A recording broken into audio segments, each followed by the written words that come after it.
Hello ভালোবাসার মানুষগুলো, আমাদের চ্যানেলের গল্প শুনতে ও পড়তে আমাদের চ্যানেলটি সাবস্ক্রাইব করে পাশে থাকা বেল আইকনটি বাজিয়ে দিন।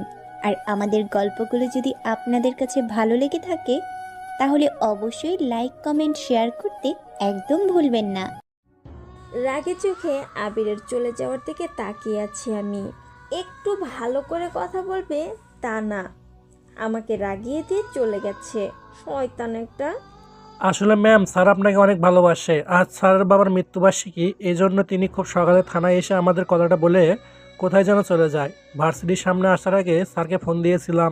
স্যার তখন কবর জেরত করে ফিরছিলেন। ফোন কাটার আগে আপনার কথা জানতে চাই। যখন আপনাকে হাতে রুমাল বেঁধে স্পর্শ করে তখনই বুঝেছিলাম আপনাদের মাঝে কিছু একটা হয়েছে। আচ্ছা, একবারও দেখছিলেন ওনার চোখের দিকে তাকিয়ে? যখন আপনি আহত অবস্থায় ছিলেন হয়তো দেখেননি, তাহলে ঠিকই রাগ জমিয়ে রাখতেন না, কারণ আপনার যন্ত্রণায় মনে হচ্ছিল তিনি বেশি কষ্ট পেয়েছে। ওনার চোখে কেবল আপনার প্রতি কেয়ার আর ভালোবাসা দেখছিলাম আমি। যখন আপনি হসপিটালে ছিলেন নিজেই রক্ত দিয়ে বাঁচিয়েছিল।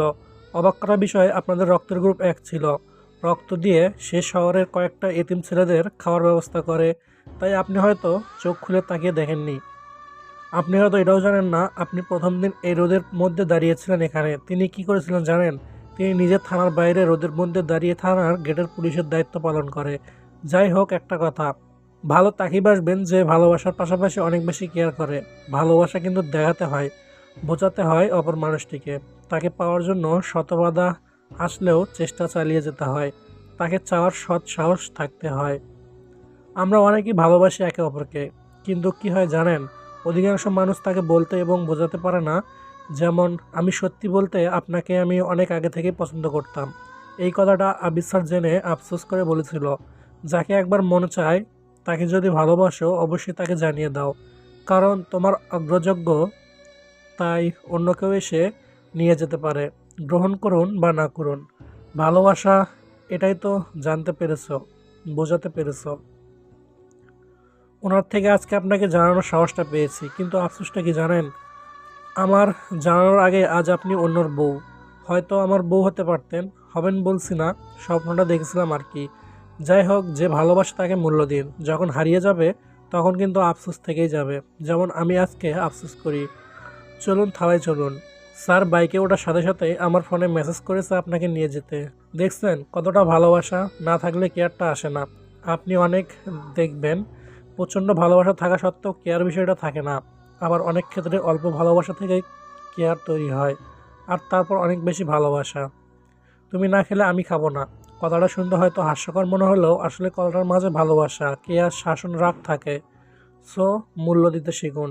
স্যারকে কষ্ট দিয়েন না, চলুন থানায়। রাফাতের কথা শুনে স্তব্ধ হয়ে গেলাম আমি। ঠিক কি বলবো আমি বুঝে উঠতে পারছি না। চোখের সামনে আবিরের চশমা পরা, বড় বড় গোছানো চুল, সাথে মায়াবী মুখটা ভাসতে থাকে। ভার্সিটির সামনে আমাকে বাঁচানোর জন্য নিজেই সবার সাথে ঝামেলা করে।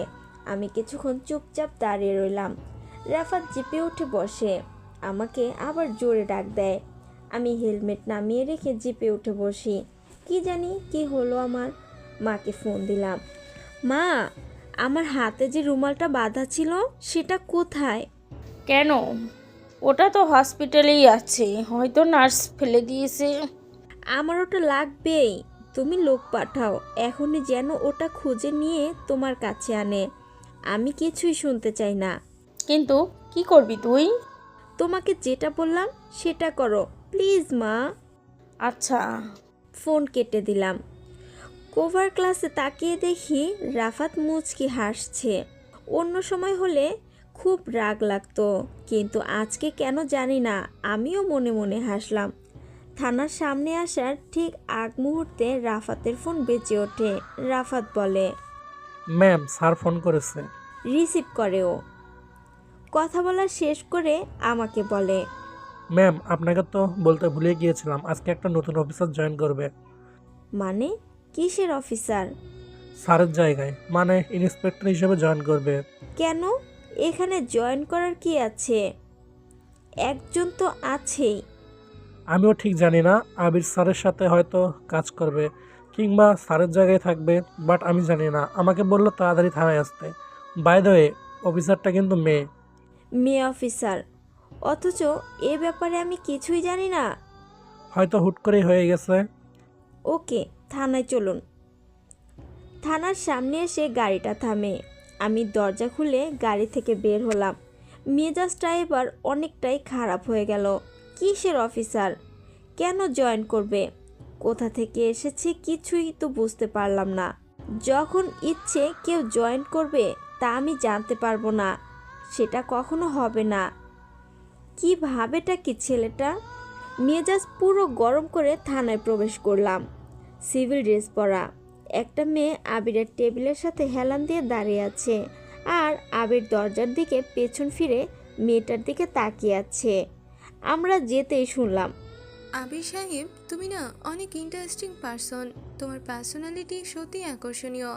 ইস, কেন যে আরও কয়েক বছর আগে দেখা হলো না। আগে দেখা হলে কি করতে? বিয়ে করে বর বানাতে নাকি? ফাজিল একটা। যোগ করলাম, বাট তুমিও কম ইন্টারেস্টিং না। মাত্র ঘন্টাখানিকের মধ্যে আমরা তুমিতে চলে এলাম। এমন মিশুক মেয়ে কখনো দেখিনি। আমার কিন্তু বেশ মিশুক মেয়েই পছন্দ হয়। বাপরে, তা থানার আর বাকি সিনিয়র অফিসারেরা কোথায়? এই তো এখনই। থানা তো বেশ জমেই উঠেছে। আমরা আমাদের কাজ করছিলাম। আবির পেছনে ঘুরে তাকায়। ওর কথা বলা শেষ না হতেই আমি কথাটা বলে সামনে এগিয়ে যাই। আবিরের দিকে একবার তাকালাম। আবির আমার দিকে তাকিয়ে নেয়।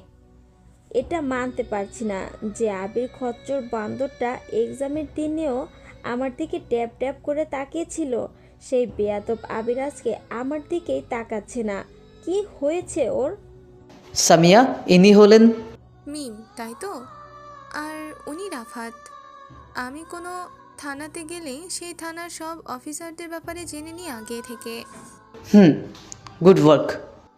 তো মিম, এদিকে আসো, চুলগুলো দেখি তো, এত লম্বা কেন? মেজাজটা গেল বিগড়ে। হুট করেই আমার কাছে এসে সামিয়া মেয়েটা আমার চুলে হাত দেয়। আমার চুল আমার অনুমতি ছাড়া দুইজন লোক ধরেছে, একটা আবির আর একটা এই বজ্জাত মেয়েটা, যা খুবই বিরক্তিকর। আপনার পরিচয়টা দিন। ও আমার পরিচয়টা তো দেওয়াই হলো না। আমি সামিয়া।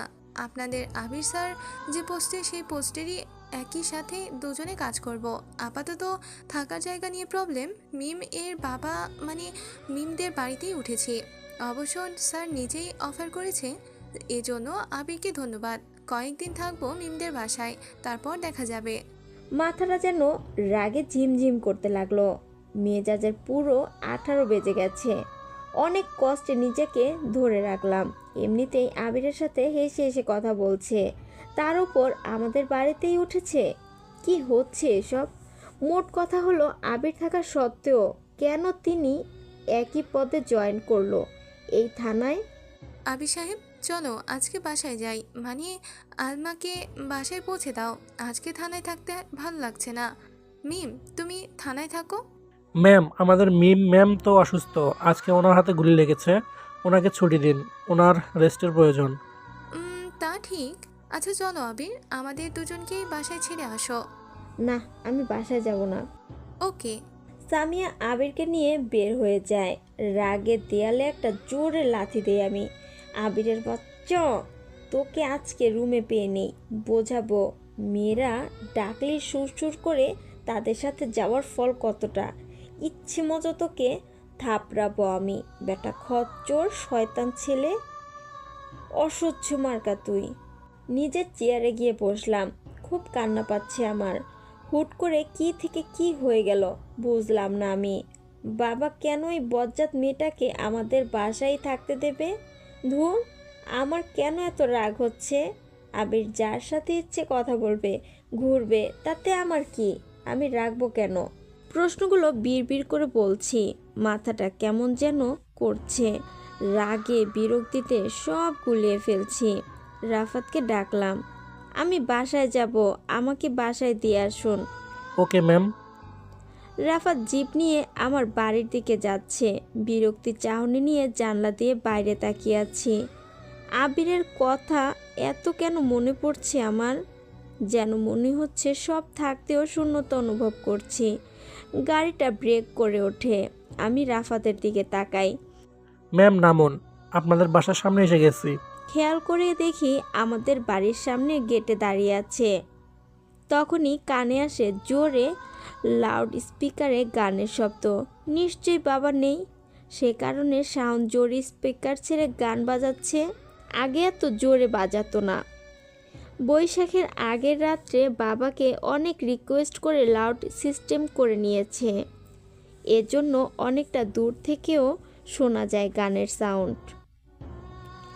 গাড়ি থেকে নামতেই স্পিকার থেকে গানের শব্দ ভেসে আসলো। বাজতে থাকে ও মিম মিম মিম, ও মিম মিম, তোকে পটাতে নিয়ে আমি খাই যে হিমশিম। এই প্রথম সাউন্ড এমন গান বাজাচ্ছে। গেটের কাছে এসে দাঁড়ানোর পর দারোয়ান নিজেই গেট খুলে দেয়। ভেতরে চলে গেলাম। শাওনকে লিভিং রুমে বসে থাকতে দেখি আমি। আর শাওনের পাশেই মেহেদি হাতে নিয়ে বসে আছে সামিয়া। সামনে মা বসে হেসে হেসে সামিয়ার সাথে বেশ আনন্দেই গল্পে মেতে গেছে। শাওনকে ডাকলাম। আমার দিকে সামিয়া একটু তাকিয়ে আবারও মায়ের সাথে কথা বলতে ব্যস্ত হয়। আমি আবারও শাওনকে ডাকলাম, কিন্তু শাওন আসতে চাইল না। মেজাজটা প্রচুর খারাপ। তার ওপর সামিয়াকে পেয়ে শয়তান ভাইটাও এমন হারামিগিরি করছে আমার সাথে। জোরে চিল্লিয়ে উঠলাম, শাওনের বাচ্চা, তুই এখানে? তো এত জোরে গান কি বাজাচ্ছে? আর তোকে বলেছিলাম আমার নাম নিয়ে কোনো পচানি বা গান বাজাবি না। শাওন আমার দিকে তেমন পাত্তাই দিল না। সামিয়ার হাতে ডিজাইন করে মেহেদি দেওয়া দেখছে ও। কি বান্দর ভাই আমার! বোনকে রাগানোর পুরো টেকনিকটাই আবিরের থেকে শিখে নিয়েছে। কিন্তু আবির কোথায়? ওর উপরে চিল্লাস কেন তুই? যা তোর রুমে যা। আবির গান বাজাচ্ছে, আজকের ওর খুশি খুশি লাগছে, তাই আমাকে বলেই গান বাজাচ্ছে। যা তো, বকিস না। আর তোর নামের গান শুনতেও ভালো লাগছে। মায়ের কথা শুনে রাগের পরিমাণটা আরও বেড়ে গেল। আবিরকে সুযোগে পেয়েছি। আজকে ওকে দেখাবো মিম রাগলে কি কি করে। হন হন করে হেঁটে আমি আমার রুমে আসলাম। দেখি আবির চেয়ারে বসে বসে সেই একই গান বারবার শুনছে। ও মিম মিম মিম, তোকে পটাতে গিয়ে খাই যে হিমশিম। অসহ্য বিরক্তিকর ছেলে, সাথে এই গানটাও। কোনো কথা বললাম না। সাউন্ড বক্সটা ধরে জোরে আছাড় দেই আমি। আবির বোকার মতো বসা থেকে দাঁড়িয়ে আমার দিকে কিছুক্ষণ তাকিয়ে রইল। নিজেকে আর ধরে রাখতে পারিনি, সোজা ওর গালে যে একটা চর বসিয়ে দিলাম। জামার কলার ধরে বললাম, তোর সমস্যা কি? হ্যাঁ, আমাকে তোর রাগাতে অনেক ভালো লাগে? কেন রাগাস আমাকে? মিম কোনো দিন রাগ প্রকাশ করে না। আজকে আর ধরে রাখতে পারিনি। সমস্যা কি তোর? আবির পুরো হতভম্ব হয়ে যায়। আমিও অবাক হয়ে গেলাম। এমনটা করছি বুঝতে পেরে নিজেই হাঁ হয়ে গেলাম। এমনটা করলাম কিভাবে আমি চমকে উঠে ওর শার্টের কলার ছেড়ে দিয়ে দূরে গিয়ে দাঁড়াই। দেখি বিছানায় বড় একটা টেডি পুতুল রাখা। আমি একবার আবিরের দিকে তাকাই, আরেকবার পুতুলের দিকে। সরি, আমি কখন তোমাকে রাগালাম? আর এইভাবে কেন তুমি আমার সাথে কথা বললে? আমি আবারও অবাক হয়ে গেলাম। আবির কেমন গম্ভীর আর বিরক্ত নিয়ে কথাটা বলল। আমি সত্যি চমকে গেলাম আবিরের এমন করে কথা বলা দেখে। দেখো মেম, অন্যদের গায়ে হাত দেওয়ার আগে অনুমতি চেয়ে নিবে। হতেও পারে তোমার স্পর্শের রাগটা বেড়ে যেতে পারে। আর আমার যতদূর মনে পড়ছে, তোমার রাগানোর মতো কোনো কাজ আমি আজকে করিনি। না তোমার পাশে এসেছিলাম রাতে, আর না তোমাকে ছুঁয়েছিলাম আজকে, আর না তো তোমাকে ভালোবাসি সেটাও বলেছিলাম। ও রাগ করার কারণ কি জোরে গান বাজানো? আচ্ছা, তার জন্য আমি খুব খুব দুঃখিত। চর মেরেছ, আশা করি শাস্তিটা পেয়েছি। আসলে টেডি পুতুলটা সামিয়াকে গিফট হিসেবে এনেছিলাম। রুমে এসে দেখি সাউন্ড মিউজিক সিস্টেম নিয়ে ঘাটাঘাটি করছে, তাই কখন যে আমিও বাজাতে শুরু করেছি বুঝতে পারিনি। সামিয়া নাকি টেডি বিয়ার জড়িয়ে ছাড়া ঘুমোতে পারে না, তাই অনেক কষ্টে কিনে এনেছি ওর জন্য। দেখো তো কেমন হয়েছে। থাক, তোমার দেখার দরকার নেই। আরেকটা কথা, একটু দাঁড়াও।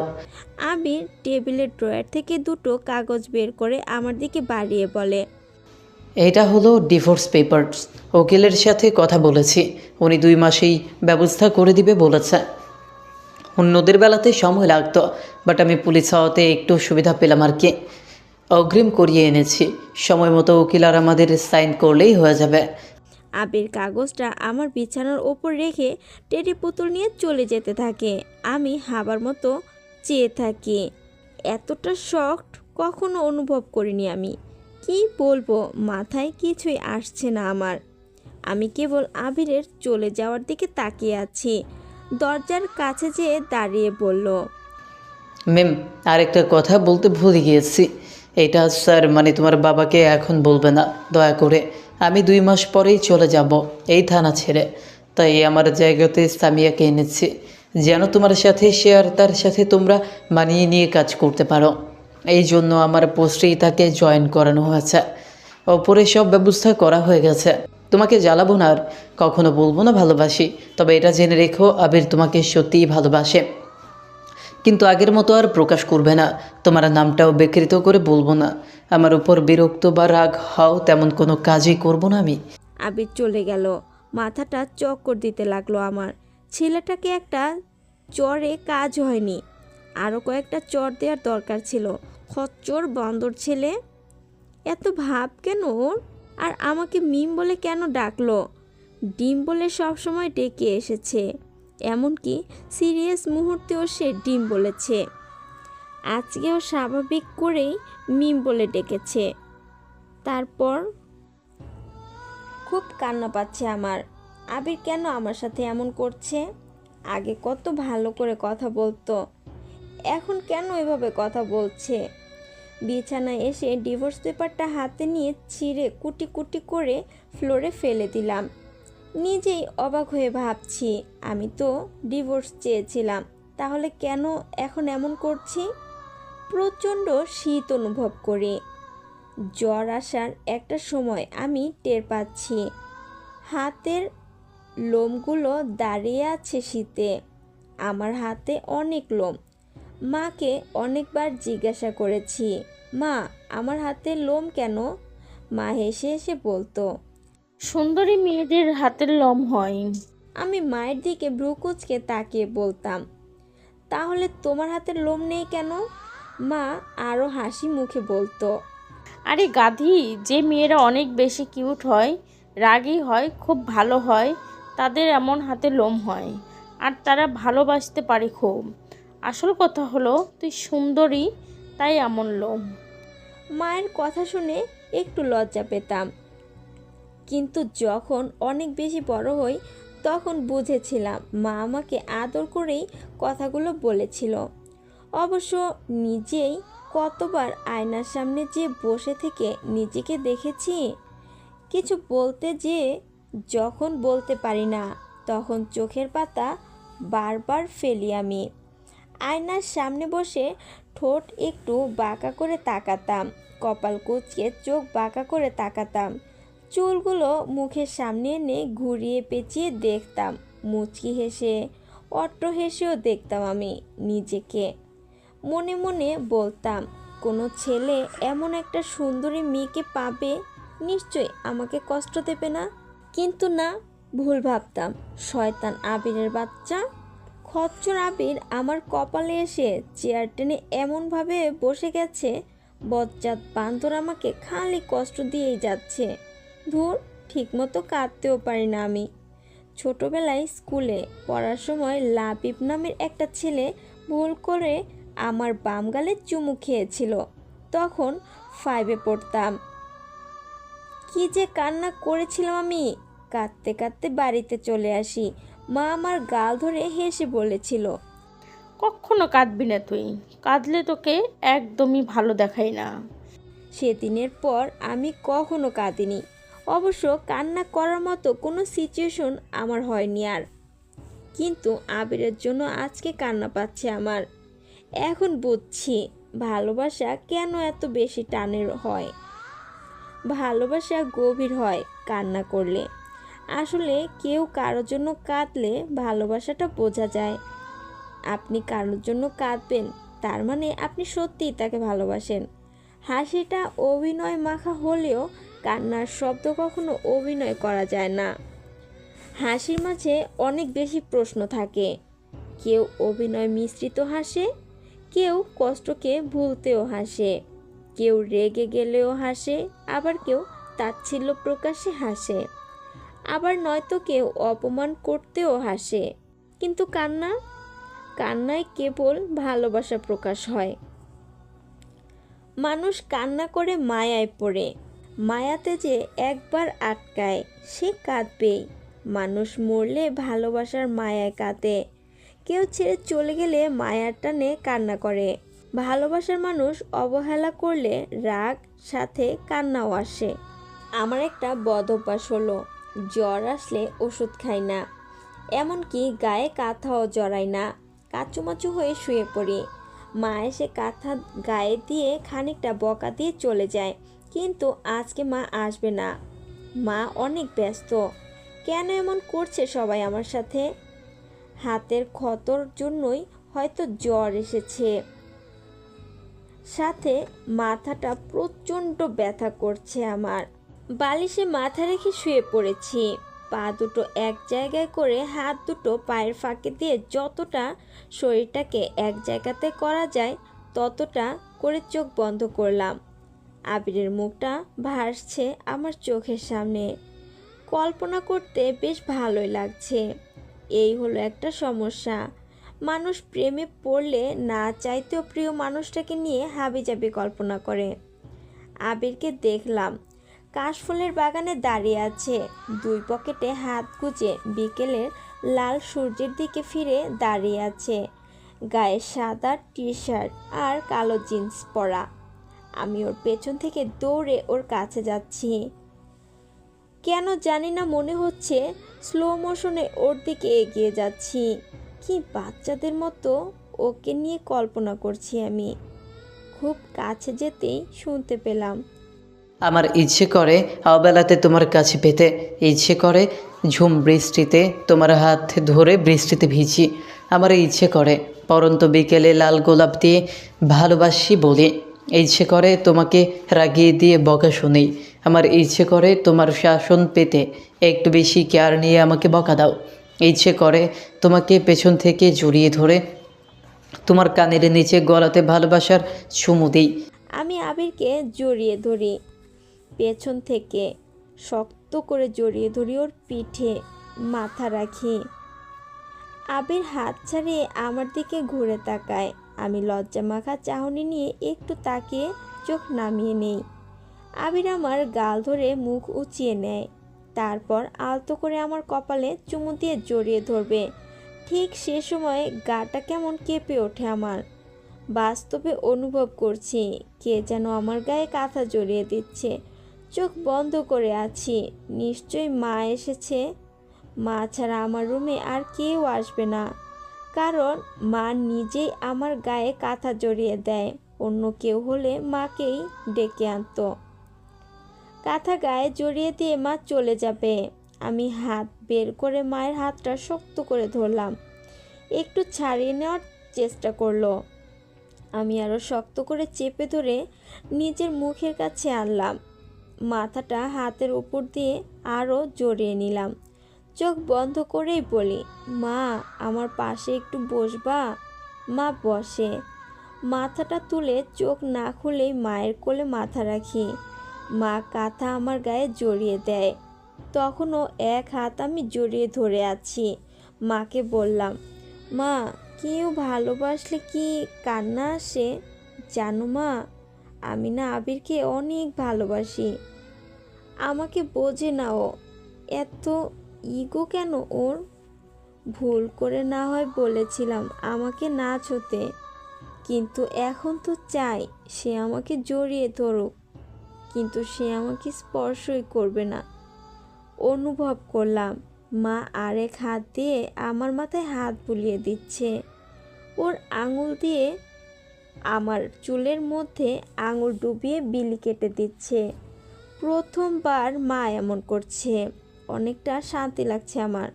হঠাৎ অনুভব করি এক ফোঁটা পানি আমার মুখের উপর এসে পড়েছে। আমি চোখ মিলে তাকাই, চমকে উঠি আমি। যা কখনো কল্পনাতেও অনুভব করিনি ঠিক সেটাই হলো। আবিরের কোলে মাথা রেখে আমি শুয়ে আছি, আর আবির আমার চুলে হাত বুলিয়ে দিচ্ছে।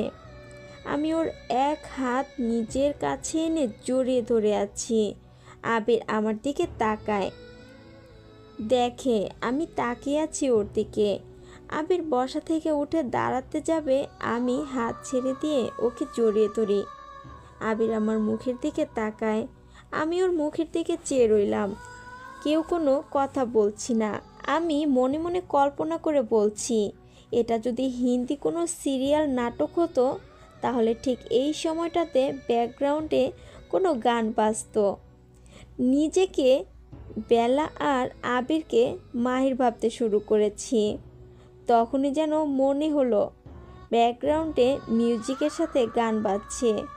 मैं भी हूँ तू ही है आमने सामने दिल को बहका दिया इश्क के सामने मुसलसल नजर।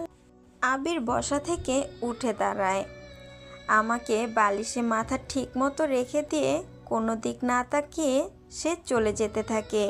আমি ডাক দিলাম, আবির। আবির দাঁড়িয়ে পড়ে, দরজার দিকে তাকিয়ে আছে সে। আমি ঠিক কী বলবো, খুঁজে পাচ্ছি না। কেন ওকে ডাকলাম? কিছু বলবে? তুমি কাঁদছিলে? না। মিথ্যে বলছো? জানি না। কেন কষ্ট দিচ্ছ? কষ্ট পেয়েছিলাম। শোধ নিচ্ছ? তোমার কাছে কোনো ধার তো পাই না। এভাবে কেন কথা বলছো? শিখিয়েছো তাই। ডিভোর্স পেপার ছিঁড়ে ফেলেছি। আরও একটা কপি আমার কাছে আছে। কেন এমন করছো? চলে যাবো তাই। আমাকে রেখে যাবে? পারবে থাকতে?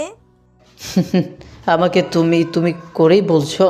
এটা হয়তো জ্বরের ঘরে অনেক কিছুই বলেছো তুমি। তুমি হয়তো জানো না, মানুষ মাতাল আর জ্বরে পড়ে সত্যি কথা বলে। কিন্তু মাতাল আর জ্বরের ঘোর কেটে গেলে কিছুই মনে থাকে না। আবির কিছু বলে না আর। আমিও অবাক হলাম, কখন যে আবিরকে তুমি বলে ফেলেছি বুঝতে পারিনি। কিন্তু কোনো কথা বলছে না কেন? সে আর দাঁড়ালো না, সোজা চলে গেল। আমি ওর চলে যাওয়ার দিকে তাকিয়ে আছি। একটু পর মা আসে খাবার নিয়ে। মায়ের একটাই কাজ, আমার জ্বর আসলেই মা রুমে খাবার নিয়ে আসে। আমাকে খাইয়ে দিয়ে কিছু সময় জ্ঞান দান করে চলে যাবে। অবশ্য আগে জ্বর আসতো বৃষ্টিতে ভেজার জন্য। একবার আব্বুর সাথে এক কাকু দেখা করতে আসে সাইকেল নিয়ে। কাকু আসতেই বৃষ্টি শুরু হয়। তিনি আমাদের বাড়িতেই আটকে পড়ে। সাইকেল চালাতে পারতাম না, কিন্তু বৃষ্টিতে সেদিন সাইকেল নিয়ে ভিজতে প্রচণ্ড ইচ্ছে করে। আমি সাইকেল হাতে নিয়ে ঠেলে ঠেলে রাস্তায় আসি। সাইকেলে বসে এক প্যাডেল চাপ দিতেই হুড়মুড় করে কাদায় পড়ে যাই। অবশ্য সেদিন সাইকেল চালানো শিখেছিলাম, কিন্তু সাইকেল আর ভালো মতো দাঁড়াতে পারেনি। বাসায় এসে আব্বুর প্রচুর বকা খেয়েছিলাম। সন্ধ্যায় অনেক জ্বর আসে। মা এসে খাইয়ে দিতে দিতে জ্বর বাঁধানোর জন্য জ্ঞান আর আদরে বকা দিতে থাকে। আমি হেলান দিয়ে মাথা তুলে বসলাম।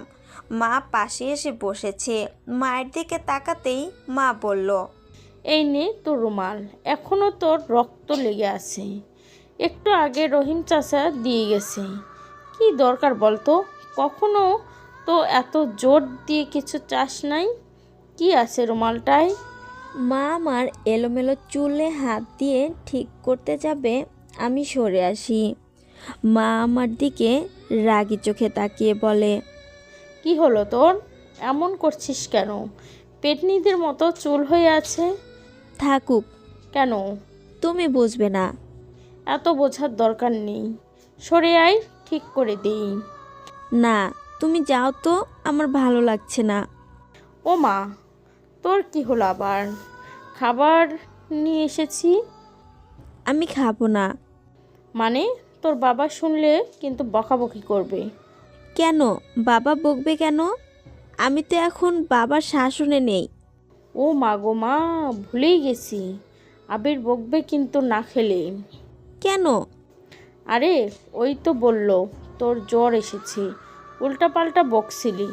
তোমাদের আবিরকে মাঝে মাঝে না মনে হয় চট দেই অনেকগুলো। চুপ বেয়াদব মেয়ে। আবির বকবে কেন? ওকে বলো ও যেন আমাকে খাইয়ে দেয়, না হলে খাবো না। বাবা আচ্ছা বাবা, পাঠিয়ে দিচ্ছি। মা চলে যায়। আমি রুমালটা হাতে নিলাম। রক্তগুলো লেগে আছে এখনো। আবিরের রুমাল এটা। এটা কিভাবে হারিয়ে ফেলি আমি?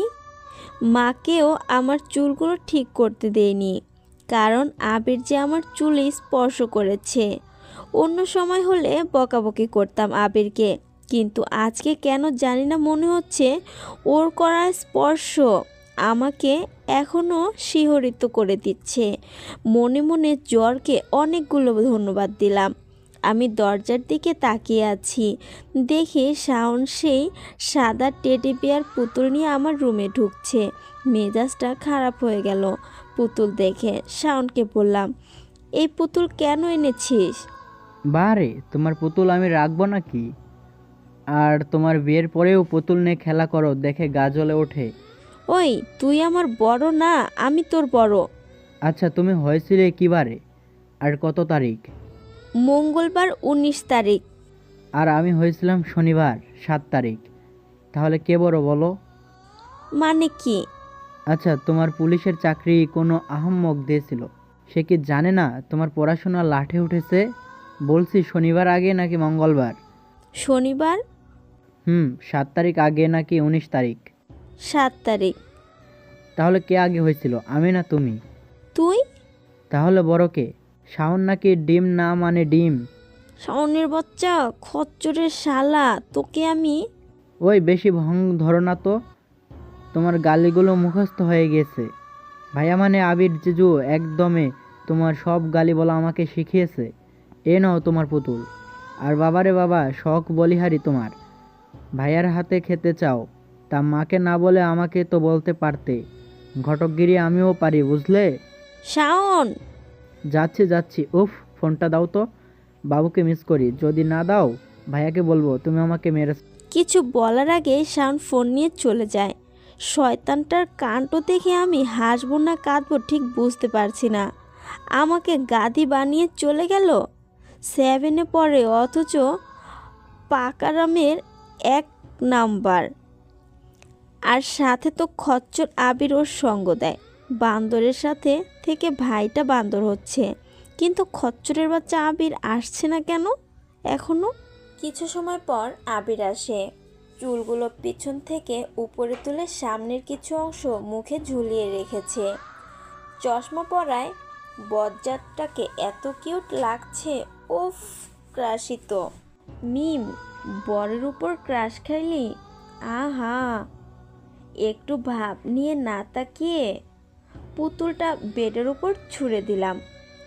আবির চেয়ার টেনে এনে আমার সামনে বসে। বজ্জাত চেয়ারে বসলো কেন? আমার পাশে বসতে কি হচ্ছে ওর? আর এত কিউট দেখতে হবে কেন ওকে? শেষে সামিয়া যদি চোখ দেয়, ও আল্লাহ মিম, কেন যে তুই প্রেমে পড়তে গেলি? তাও আবার কোনো লোক পেলি না, এই বজ্জাতটার প্রেমেই পড়তে হলো তোর। আবির টেবিল থেকে খাবারের প্লেট নিয়ে এসে চেয়ারে বসে। বাম হাতের ওপর রেখে ডান হাতের আঙুল দিয়ে মাখে আমার দিকে বাড়িয়ে দেয়। আমি কপাল কুঁচকে না তাকিয়ে বসে আছি। খাবো না যতক্ষণ না সে আমার পাশে এসে বসবে। হ্যাঁ করো। হুম। কি সমস্যা? হ্যাঁ করো এখনই। হুম। ও পুতুল, আসলে পুতুলটা সামিয়াকে দিলাম, সে নেবে না, তাই ভাবলাম তোমাকে দিই। কি? তার মানে শয়তানটা আমার জন্য আনেনি? ধুর, ভাল লাগে না। ভাবলাম আমার জন্য এনেছিল, তখন রাগানোর জন্য এটা বলেছিল। শয়তান সত্যি সত্যি আমার জন্য আনেনি। খাবই না আমি। কি সমস্যা কি? হ্যাঁ করো। খাবো না। মার খাবা? হুম। হা করে বলছি। না। আবির চেয়ার থেকে উঠে এসে আমার পাশে বসে। আমি মুচকি হাসলাম। আবির আমার দিকে তাকিয়ে গম্ভীর গলায় বলল, বললেই হয় পাশে বসে খাইয়ে দিতে। বলবো কেন? বুঝে নিবা। আমার বোঝার দরকার নেই, খাও তো। আমি তো খুশিতে খেতে থাকি। বজ্জাতটা খাওয়ানোর সময় ছাড়া আমার দিকে তাকাচ্ছেই না। কি ভাব ছেলের! হুম। মিম, আমি জানি তুমি এসব জ্বরের জন্য করছো। প্রকৃতপক্ষে তুমি আমাকে ভালোবাসোনি কোনোদিন, আর না কখনো বাসবে। একতরফা ভালোবাসায় কখন মানুষ কষ্ট পায় জানো? যখন সেই ভালোবাসাটা প্রকাশ করে এবং অপর পাশের মানুষটা না করে দেয়। তোমাকে ক্লাস 8-এ থাকতে ভালো লাগে। মজার ব্যাপার কি জানো? তোমাকে ভালোবেসেছিলাম এসএসসির পর। তোমার প্রতি ভালোবাসার পরিমাণ বিশাল, যা তুমি ভালো না বাসলেও সবসময় থাকবে। তোমার আজকে এই পাগলামোগুলো সত্যিই অনেক বেশি আকর্ষণীয় ছিল। মনে হয়েছিল যেন আমি স্বপ্ন দেখছি। কিন্তু হ্যাঁ, স্বপ্ন দেখেছি, আবার ঘুম শেষে স্বপ্নটা ভেঙে গেছে। দেশের বাইরে চলে যাব 2 মাস পরেই। এইটা তোমার বাবা জানে না। অনেক দূরে চলে যেয়ে ওনাকে বলবো সবটা। উনি তখন হয়তো গালি দিবে, কিন্তু ওনার মুখটা তো দেখবো না আর। মানুষ ভালোবাসতে অপমানিত হয় না, ভালোবেসে নির্লজ্জ হয়। ভয় নেই মিম, তোমাকে আমি চাইবো না, তবে ভালোবাসি। তোমাকে পাবো না জেনেও ভালোবাসি। তোমার প্রতি মায়া বিশাল। আসলে কি জানো, ভালোবাসা বলে কিছুই নেই। মনের মধ্যে যেটা তৈরি হয় সেটা হলো আকর্ষণ, টান আর মায়া। এক সময় আকর্ষণ আর টান কমতে থাকে, কিন্তু একবার সত্যিকার অর্থে কারো মায়াতে পড়ে গেলে তখন আর কোনো ব্যাখ্যা কিংবা যুক্তি দিয়ে তার থেকে দূরে আসতে পারবে না। ভালোবাসা শেষ করা যায়, ভালোবাসা শেষ হয় আগে জেদের বসে, ইগোর পরিপ্রেক্ষিতে। কিন্তু মায়া শেষ হতে সময় লাগে। মায়া জিনিসটা বড়ই অদ্ভুত। কারো প্রতি একবার মায়া কাজ করলে তা কাটানো অনেক কঠিন। তোমাকে ভালোবাসি আমার মায়া গচ্ছিত অনুভূতিতে, যার সমাপ্তি হয়তো শেষ নিঃশ্বাসে। ভালো থেকে। আবির আমাকে খাইয়ে দিচ্ছিল। আমি আজ প্রথমবার মায়ের হাতের খাবার ছাড়া অন্য কারো হাতে খেলাম। খাবার শেষ করে আবির নিজেই আমাকে বিছানায় ঠিকমতো শুয়ে দিয়ে চলে যাবে। আমি ওর হাত ধরি। আবির ঘুরে হাতটা ছাড়িয়ে নেয়। আমি অভিমানী কণ্ঠে বলি, কি হয়েছে? সে কিছুক্ষণ চুপ করে দাঁড়িয়ে থাকে। আমার দিকে তাকিয়ে মুচকি হেসে উপরের কথাগুলো বলে। আমি প্রথমে অবাক হয়ে ওর দিকে তাকাই। আবির এক নাগাড়ে কথাগুলো শেষ করে আমার দিকে না তাকিয়ে রুম থেকে বের হয়ে চলে যায়। আমি দৃষ্টিঅশ্রু চোখে দরজার দিকে তাকিয়ে আছি। কেমন যেন স্বপ্নে দেখছি মনে হতে থাকে। স্বপ্ন ভাঙতেই আবিরকে আমি পাশে দেখব, কিন্তু না, এটা কোনো স্বপ্ন না। আবির এত কঠিন করে কথা এর আগে কোনো দিন বলেনি। খুব কান্না পাচ্ছে আমার। বড্ড একা মনে হচ্ছে। মাথাটা যন্ত্রণা করছে খুব। কখন যে ঘুমিয়ে পড়েছি বুঝতে পারিনি। চোখ খুলে তাকিয়ে দেখি আবির চেয়ারের উপর বিছানার পাশে বসে আছে। আমি চোখ খুলে তাকে দেখব এটা ভাবিনি। আবির, তুমি তোমাকে দেখতে ইচ্ছে করছিল। কেন এমন করছো তুমি? তোমার জন্যই। আমি তোমাকে চাই। আমি চাই না। এভাবে কেন বলছো? তোমার থেকে শিখেছি। যদি গ্রহণ করি তোমাকে? যখন সুযোগ ছিল তখন তো করোনি। আমি সরি। ইটস ওকে, ঘুমাও। আবির। আবির চলে যায়। কি নিষ্ঠুর ও! আমাকে একটুও বোঝে না। ইচ্ছে করে কষ্ট দিচ্ছে আমাকেও। দিক, যত ইচ্ছে কষ্ট দিক, আমিও সহ্য করতে পারি। যারা ভালোবাসতে পারে তারা সব কিছু সহ্য করতে পারে। মায়ের ডাকে ঘুম ভেঙে যায়। জ্বরটা অনেকখানি কমে গেছে। মা আমার কপালে হাত দিয়ে বলে, কি ব্যাপার? অবাক হলাম। প্রথমবার তোর এত তাড়াতাড়ি জ্বর সেরে গেল। তুই অঘরে যখন ঘুমাচ্ছিলি তখন আবির তোর মাথায় জলপট্টি দিয়েছিল। তোর জন্য বেচারা না খেয়ে সারা রাত তোর পাশে বসেছিল। তোর বাবা কয়েকবার এসে চেক করে গেছে, দেখে আবির এই চেয়ারে বসে তোর দিকে তাকিয়ে আছে। বারবার কপাল স্পর্শ করে দেখছে জ্বর কমেছে কিনা। বারবার আমাকে ডেকে বলছে, মা ওর মাথায় পানি দাও, মা ওর কপালে জলপট্টি বাঁধতে হবে, মা ও কোনো এত অল্প খেয়েছে। আবির তোকে অনেক ভালোবাসে বুঝলি।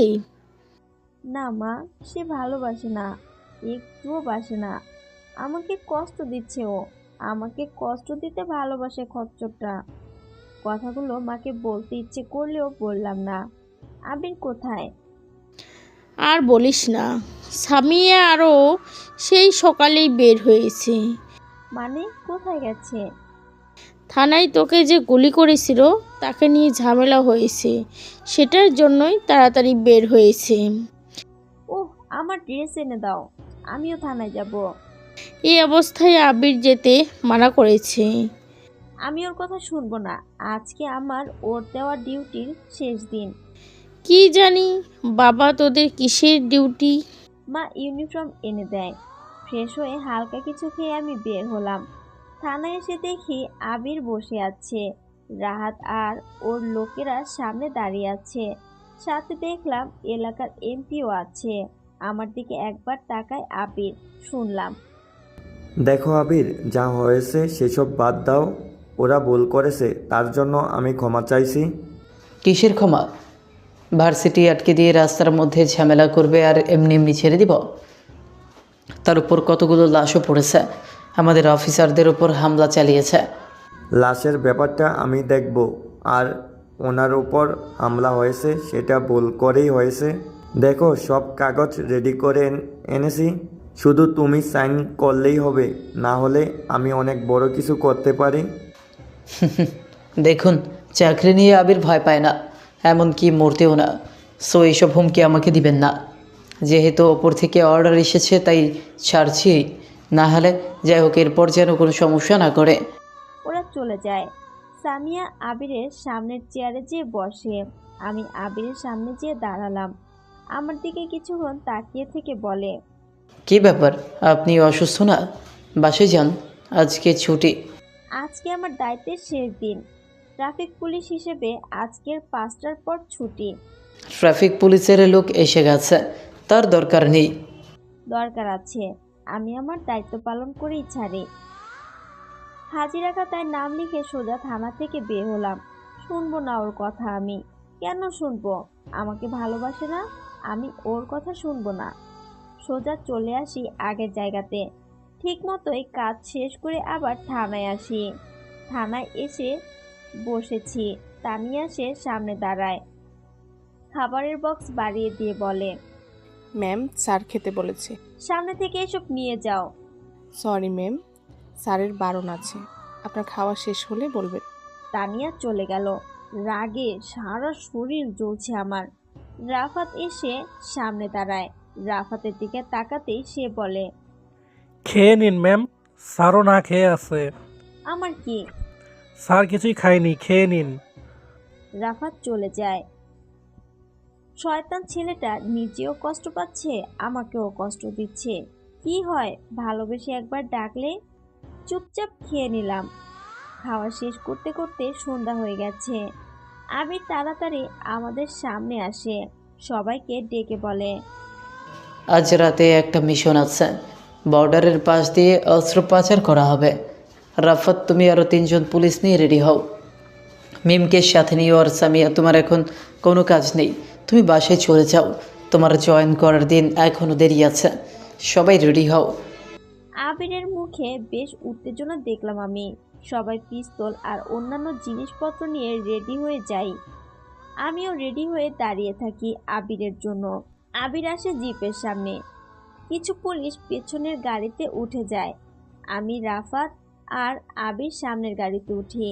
রাফাত পিছনে বসে, আবির নিজে ড্রাইভ করছে আর আমি আবিরের পাশের সিটে বসে আছি। থানা থেকে বের হলাম, আবির গাড়ি চালাচ্ছে। কেউ কোনো কথা বলছি না। হুট করে আবির বলে, রাফাত, আজ হয়তো গোলাগুলি হতে পারে, আমি একা সামলে নিব। তোমাদের খেয়াল রাখবে কারো যেন কিছু না হয়। স্যার, সরাসরি ম্যামকে বলুন যে ওনাকে দেখে রাখতে, ওনার যেন কিছু না হয়। আমাকে শুনিয়ে শুনিয়ে কেন বলছেন? Rafat, sorry sir. ঠিকই তো। আবির আমাকেই কথাটা বলল, কিন্তু রাফাতকে সেটা শুনিয়ে বলেছে। ঢং দেখে রাগে গা জ্বলে যাচ্ছে আমার। আবির, তোমার সমস্যা কি? কেন এমন করছো? ডিউটিতে আছি, আমি তোমার সিনিয়র, সো ঠিক করে কথা বলো। ইচ্ছে করছে খচ্চরটাকে ইচ্ছে মতো মারে। অসহ্য একটা ছেলে। গাড়ি থামায় আবির। একটা জঙ্গলের পাশে এসে থামে। গাড়ি থেকে নামে ও। একে একে সব পুলিশ নেমে এসে আবিরের সামনে দাঁড়ায়। আবির বলে, এইখান দিয়ে 3টে গাড়ি যাবে যে কোনো সময়, এখনও যেতে পারে, আবার অনেক রাতেও যেতে পারে। ইনফরমেশন অনুযায়ী শিওর এই রাস্তা দিয়ে অস্ত্র ভর্তি ট্রাক যাবে, আর ট্রাকে কয়েকজন লোকও থাকবে, হয়তো গোলাগুলি হবে। সো সবাই পজিশন মতো সাবধানে থাকবে। এখন থেকে পজিশন নাও, যে কোনো সময় গাড়ি চলে আসবে। 8 জন পুলিশ আমরা। আবিরের কথা মতো দুইজন দুইজন করে রাস্তার পাশে পজিশন মতো কভার নিয়ে বসে। রাস্তার উপর বাদ দেওয়া হয়নি, কারণ শেষ খবর অবধি আবির অপেক্ষা করছে। তারপর ঠিক সময়ে সে সব করবে বলেছে। রাফাত আর তানিয়া একদিকে, আরো 4 জন পুলিশ এক এক দিকে চলে যায়। সাদা গাড়ির পেছনে অপোজিট পাশে আমি আর আবির হেলান দিয়ে বসে আছি। রাত 8টা বাজে। অন্ধকারে বসে থাকতে কেমন যেন লাগছে। রাফাতকে কল দিলাম, ও আসলো। বললাম, শুকনো কাঠের ব্যবস্থা করে আগুন জ্বালাও, এভাবে বসে থাকা যায় নাকি? রাফাত আবিরের দিকে তাকায়। আবির ইশারায় হ্যাঁ বলতেই রাফাত গাড়ির ডিকি খুলে কাঠ বের করে। সবকিছু রেডি করে এনেছে দেখছি। আগুন জ্বালানো হয়। রাফাত ওর জায়গাতে চলে যায়। আমরা দুইজন গাড়ির পিছনে আগুনের সামনে বসে আছি। কেউ কোনো কথা বলছি না। আমি ওর পাশে সরে আসি। আবির কোমর থেকে পিস্তল বের করে হাতে নাড়াচাড়া করতে থাকে। আবির, তুমি এমন কেন? কেমন? জানি না, বাট অন্যরকম। ভাবছো ভালোবাসি না? হুম। ভালোবাসি, কিন্তু তুমি বোঝো না। আমাকে তো একটু সুযোগ দাও। যদি আজকে গুলিতে মরে যাই, তোমার ইচ্ছে পূরণ হবে, তাই না? নিজে গুলির সামনে যে দাঁড়াবো।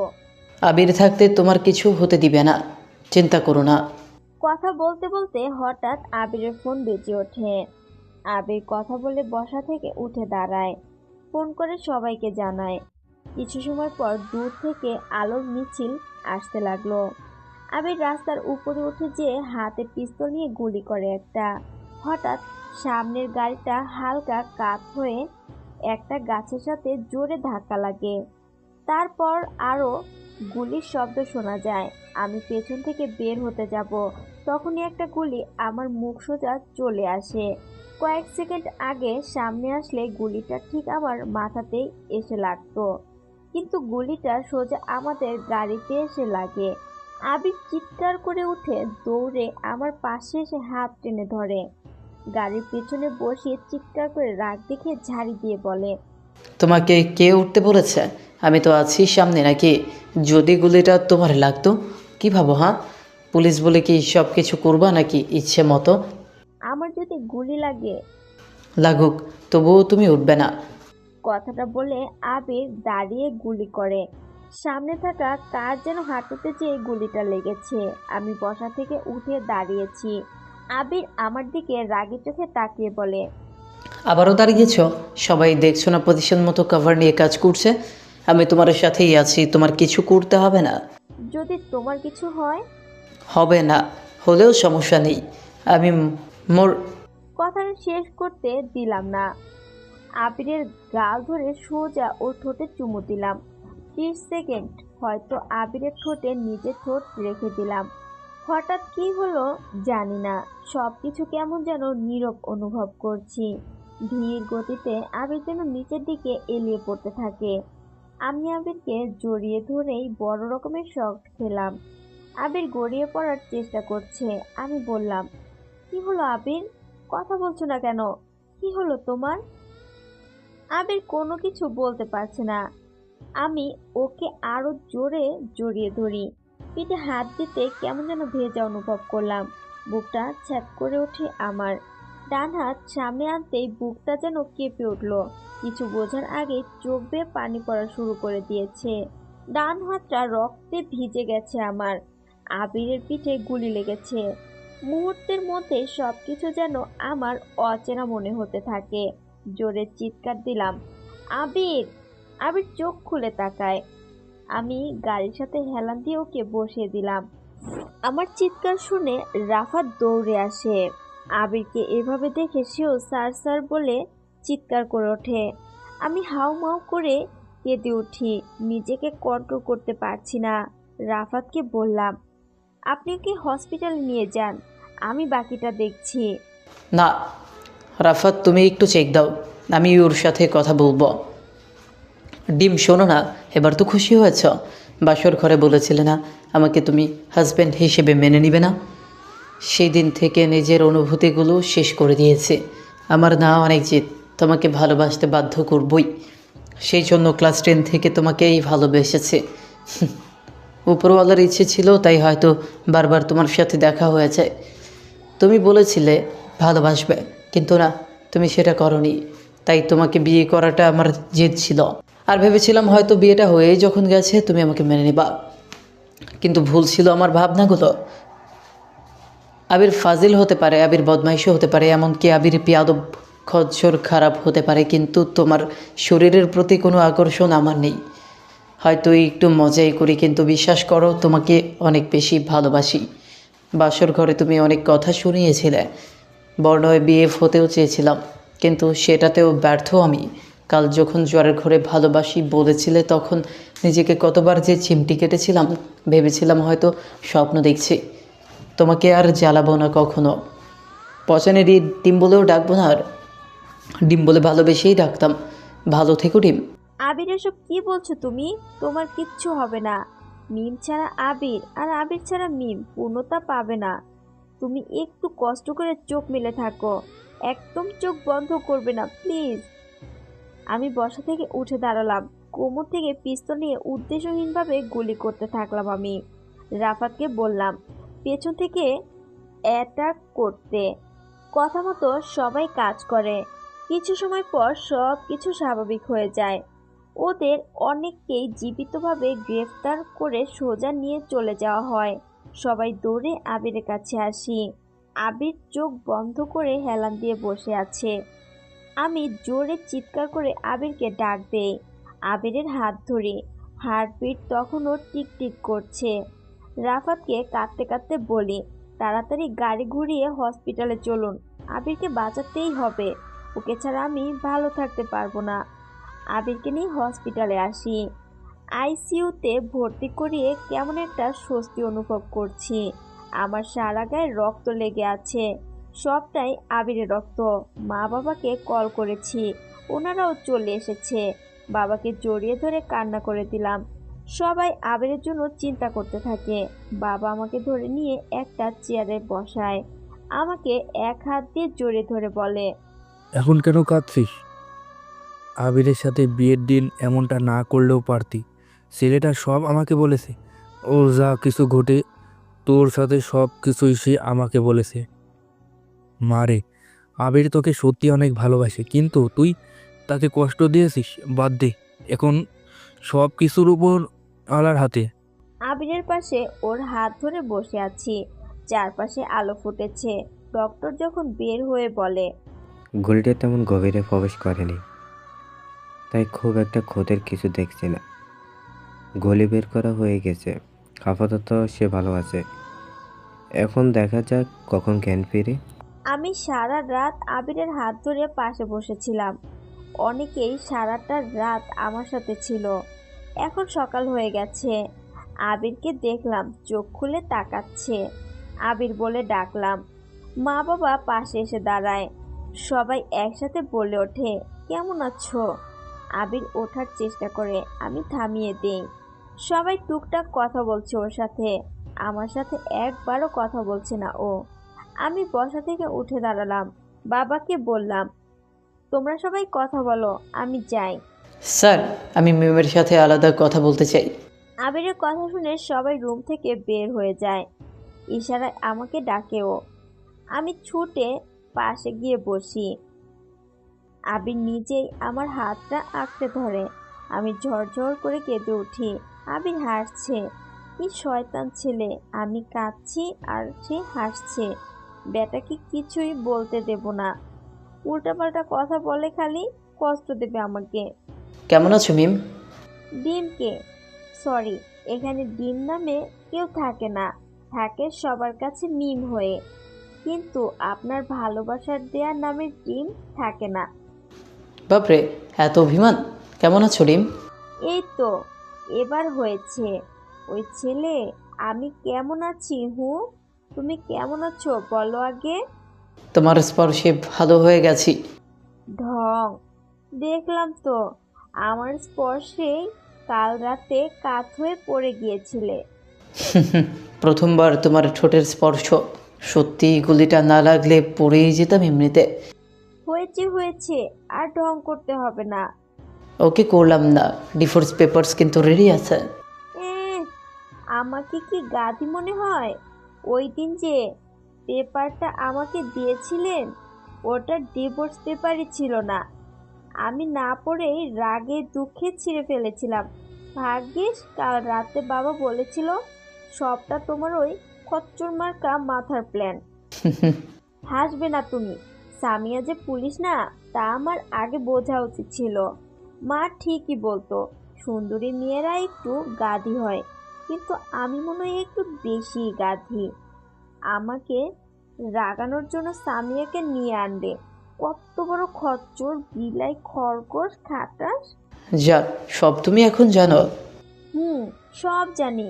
বাবা সব বলেছে কাল রাতে, মা সব বলেছে।